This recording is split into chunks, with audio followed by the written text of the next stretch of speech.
ஹரே கிருஷ்ணா. தெய்வ திரு ஆசபக்தி வேதாந்த சுவாமி ஸ்ரீல பிரபுபாதர் விரிவான பொருள் உரைகளுடன் அருளிய ஸ்ரீமத் பாகவதம் காண்டம் 2 பிரபஞ்சத் தோற்றம் அத்தியாயம் 9 பகவானுக்கு ஏற்புடைய விடைகள் பதம் 16.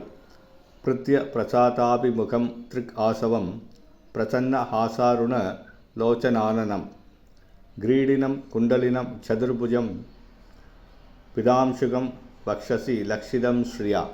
மொழிபெயர்ப்பு. பரமபுருஷர் அவரது அன்பிற்குரிய தொண்டர்களிடம் பாரபட்சம் கொண்டவராவார். போதையூட்டுபவராகவும் கவர்ச்சியுடனும் தோற்றமளித்த அவர் மிகவும் திருப்தியுடையவராக காணப்பட்டார். அவர் மயக்கமூட்டும் சிவந்த வர்ணத்தால் அலங்கரிக்கப்பட்டார். புன்னகை பூத்த முகத்துடன் மஞ்சள் நிற ஆடை அணிந்து காதில் குண்டலங்களுடனும் தலையில் கிரீடத்துடனும் காட்சியளித்தார். அவருக்கு 4 கரங்கள் இருந்தன. மேலும் அவரது மார்பு லக்ஷ்மி கோடுகளால் குறிக்கப்பட்டிருந்தது. பொருளுரை. பகவான் தமது நித்திய பக்தர்களுக்கு தரிசனம் அளிக்கும் இடமான யோக பீடத்தை பற்றிய முழு விளக்கம் பத்ம புராணம் உத்தரகாண்டத்தில் காணப்படுகிறது. அந்த யோக பீடத்தில் மதம், அறிவு, செல்வம் மற்றும் துறவு ஆகியவற்றின் புருஷர்கள் அனைவரும் பகவானின் தாமரை பாதங்களில் வீற்றிருக்கின்றனர்.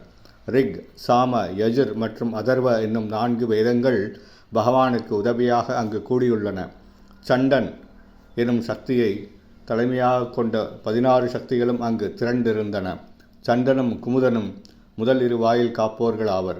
நடுப்புற வாயிலில் பத்ரன், சுபத்ரன் என்னும் பெயர்களை கொண்ட வாயில் காப்போர்களும், கடைசி வாயிலில் ஜெயன், விஜயன் என்ற வாயில் காப்போர்களும் காவலில் உள்ளனர்.